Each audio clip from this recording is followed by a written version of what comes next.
सनातन धर्म को मानने वाले या यूं भी जो विद्वान लोग हैं, वे सब लोग रामायण का अध्ययन करते हैं। जब मैं रामायण की बात करता हूं तो आदि रामायण वाल्मीकि रामायण है, उसके बाद रामचरितमानस, दक्षिण में एक रामायण लिखा गया और तमाम रामायण उसी से ही पैदा हुए या वही संदर्भ स्रोत था। तुलसीदास द्वारा रामचरितमानस में वर्णन है। अब हम आपको धीरे धीरे इन सब के बारे में कुछ ऐसी बातों की जानकारी दूंगा जो सामान्य रूप से बड़े प्रचलित जानकारी हो भी सकती हैं, नहीं भी हो सकती हैं, लेकिन अधिकांश आप लोगों में से तमाम लोग नहीं जानते हैं। तो इसलिए धीरे धीरे मैं उन अनजानी कहानियों को जो रामायण में, तुलसीदास जी के रामचरितमानस में या अन्य रामायणों में ये सब जो चर्चा है, उनको एक एक करके बताऊंगा। तो पहला बिंदु है जो श्री रामचरितमानस में वर्णन है कि भगवान राम ने सीता स्वयंवर में शिव धनुष को उठाया और प्रत्यंचा चढ़ाते समय वह टूट गया। यह बात आप कहेंगे ये तो हम जानते ही हैं ना। आगे सुनिए। जबकि वाल्मीकि द्वारा रचित रामायण में सीता स्वयंवर का वर्णन ही नहीं है, तो रामायण के अनुसार भगवान राम और लक्ष्मण ऋषि विश्वामित्र के साथ मिथिला पहुंचे थे। विश्वामित्र ने ही राजा जनक से श्री राम को वह शिव धनुष दिखाने के लिए कहा था। तब भगवान श्री राम ने खेल ही खेल में उस धनुष को उठा लिया और प्रत्यंचा चढ़ा लिया और चढ़ाते समय ही वह अचानक टूट गया। राजा जनक ने यह प्रण किया था कि जो भी इस शिव धनुष को उठा लेगा उसी से वे अपनी पुत्री सीता का विवाह कर लेंगे। तो इस तरह से हुआ ना। रामचरितमानस और रामायण में एक अंतर। आइए हम कुछ दूसरी बात बताएं, दूसरे बिंदु पर जाएं। रामायण के अनुसार राजा दशरथ ने पुत्र प्राप्ति के लिए पुत्रेष्ठ यज्ञ करवाया था। बिल्कुल सही। इस यज्ञ को मुख्य रूप से ऋष्यशृंग ने संपन्न किया था और ऋष्यशृंग के पिता का नाम महर्षि विभांडक था। एक दिन महर्षि विभांडक जब नदी में स्नान कर रहे थे, तब नदी में उनका वीर्यपात हो गया और उस जल को एक हिरणी ने पी लिया, जिसके फलस्वरूप ऋष्यशृंग का जन्म हुआ। क्योंकि ऋष्यशृंग के सिर पर सींग उगाई थी और ये ऋष्यशृंग राजा दशरथ के दामाद और उनकी बेटी शांता के पति थे और रानी वर्षिणी रानी कौशल्या की बहन थी और वर्षिणी के या यूं कहो कि कौशल्या के भी ऋष्यशृंग दामाद थे जिन्होंने यज्ञ करवाया था। तीसरा बिंदु बताऊं।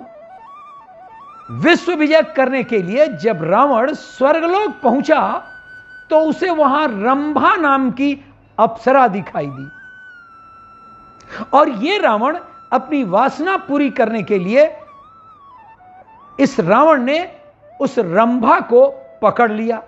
तब उस अप्सरा ने कहा, आप मुझे इस तरह से स्पर्श न करें, मैं आपके बड़े भाई कुबेर के बेटे नल कुबेर के लिए सुरक्षित हूं, आरक्षित हूं। लेकिन कहां रावण? उसने कहा कि मैं आपकी पुत्रवधू के समान हूं। नहीं माना रावण और उसने रंभा से दुराचार किया। यह बात जब नल कुबेर को पता चली तो उसने रावण को श्राप दिया कि आज के बाद रावण बिना किसी स्त्री की इच्छा के उससे प्रणय करेगा तो उसका मस्तक 100 टुकड़ों में बढ़ जाएगा। और यही कारण था कि रावण सीता जी को अपने महल में तो नहीं रख सका, अशोक वाटिका में रखा और वो बार बार राक्षसिनियों द्वारा सीता जी को विवाह के लिए राजी कराना चाहता था। और विलक्षण बात सुनिए। चौथी बात, यह तो खैर सभी जानते हैं कि लक्ष्मण द्वारा शूर्पणखा के नाक कान काटे जाने से क्रोधित होकर ही रावण ने सीता का हरण किया था। लेकिन स्वयं शूर्पणखा ने भी रावण का सर्वनाश होने का श्राप दिया था, क्योंकि रावण की बहन शूर्पणखा के पति का नाम विद्युज्जिह्व था, जो कालकेय नाम के राजा का सेनापति था।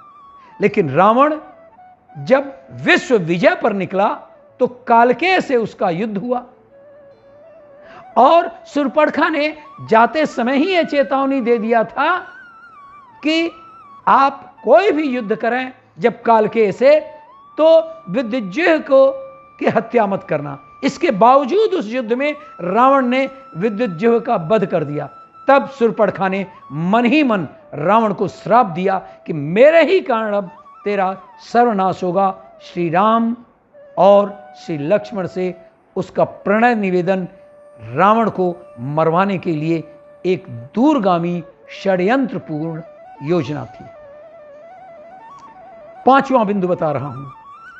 श्री रामचरितमानस के अनुसार सीता स्वयंवर के समय भगवान परशुराम वहां आए थे, जबकि वाल्मीकि रामायण के अनुसार सीता से विवाह के बाद जब श्री राम पुनः अयोध्या लौट रहे थे तब परशुराम वहां पहुंचे और उन्होंने श्री राम से अपने धनुष पर बाण चढ़ाने के लिए कहा। उस धनुष को कहते थे शारंग, और उसी समय परशुराम को श्री राम व भगवान विष्णु, श्री राम को भगवान विष्णु का अवतार समझ में आया। अब आइए, मैं ये सब बातें इसलिए बता रहा हूं कि आपको उसके अंदर की बातें बहुत कुछ, जैसे वाल्मीकि रामायण को आपने सुना होगा, पढ़ा नहीं होगा, सुना होगा, थोड़ा सा सुना होगा, रामचरितमानस को बहुत कुछ पढ़ा होगा, लेकिन कितना व्यतिरेक है, इसलिए मैं बिंदुवार चर्चा कर रहा हूं। तो छठे बिंदु पर चर्चा कर रहा हूं मैं। वाल्मीकि रामायण के अनुसार एक बार रावण अपने पुष्पक विमान से कहीं जा रहा था, तभी उसे एक सुंदर स्त्री दिखाई दी। उसका नाम था वेदवती। वह भगवान विष्णु को पति रूप में पाने के लिए घोर तपस्या कर रही थी। रावण ने उसके बाल पकड़े और अपने साथ चलने को कहा। उस तपस्वी ने उसी क्षण अपनी देह त्याग दी और रावण को श्राप दिया कि एक स्त्री का जो तू इतना हनन कर रहा है, एक स्त्री के कारण ही तेरी मृत्यु होगी। उसी स्त्री ने, यानी वेदवती ने, दूसरे जन्म में सीता के रूप में जन्म लिया।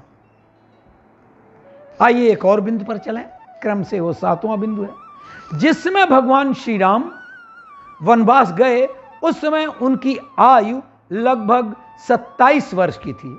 राजा दशरथ श्री राम को वनवास नहीं भेजना चाहते थे, लेकिन वे वचनबद्ध थे।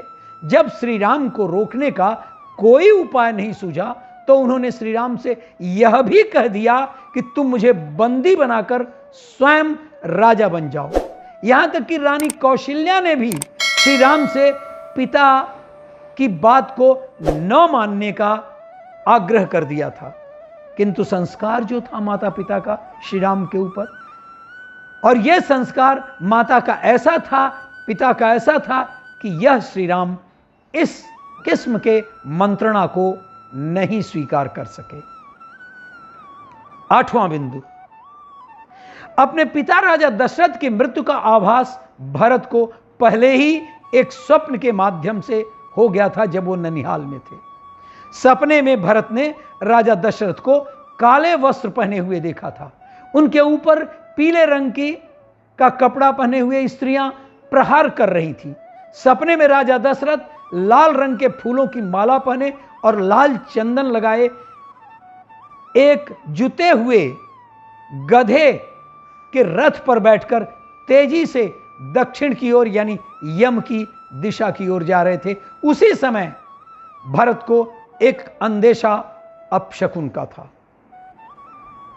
नवां बिंदु बताऊं, हिंदू धर्म में 33 करोड़ देवी देवताओं की मान्यता है, जबकि रामायण के अरण्य कांड में के 14, रामायण मतलब वाल्मीकि रामायण के अरण्य कांड के 14वें सर्ग के 14वें श्लोक में सिर्फ 33 देवता ही बताए गए हैं। या तो आप 33 करोड़ मानिए या रामायण के इन 33 देवता को मानिए। उसके अनुसार 12 आदित्य, 8 वसु, 11 रुद्र और 2 अश्विनी कुमार थे, और ये ही कुल 33 देवता हैं। इस प्रकार 33 करोड़ और 33 देवताओं की भिन्नता की बात क्या आप स्वीकार करते हैं? मैं तो उनमें जो सच है उन्हीं बातों को बताऊं। 10वां बिंदु बताने जा रहा हूं मैं। रघुवंश में एक प्रतापी राजा हुए थे जिनका नाम अनरण्य था। जब रावण विश्व विजय करने निकला तो राजा अनरण्य से उसका भयंकर युद्ध हुआ।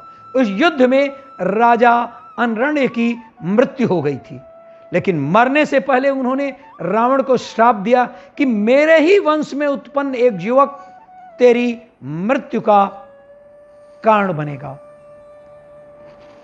11वां पॉइंट बताऊं। रावण जब विश्व विजय पर निकला तो वह यमलोक भी पहुंच चुका था। वहां यमराज और रावण के बीच भयंकर युद्ध हुआ, और जब यमराज ने रावण के प्राण लेने के लिए कालदंड का प्रयोग करना चाहा तो ब्रह्मा ने उन्हें ऐसा करने से रोक दिया। क्यों? क्योंकि किसी देवता द्वारा रावण का वध संभव नहीं है। और 12वां बिंदु, सीताहरण करते समय जटायु नामक गिद्ध ने रावण को रोकने का प्रयास किया था। रामायण के अनुसार जटायु और उसके भाई संपाति के पिता अरुण बताए गए हैं, और ये अरुण ही भगवान सूर्यदेव के रथ के सारथी हैं। संपाति ने ही हनुमान, अंगद और जामवंत को बताया था कि माता सीता लंका में है। प्रजापति कश्यप के 2 पुत्र थे, गरुण और अरुण। गरुण देव भगवान विष्णु के वाहन और अरुण भगवान सूर्यदेव के सारथी बने थे। और अब मैं अगली जो चर्चा, जो व्यतिक्रमता है, या यूँ समझिए कि जो विविधता है रामायण में, कुछ बातों को हम नहीं जानते, वो हम अब दूसरे खंड में हम चर्चा करेंगे, रामायण के दूसरे खंड में।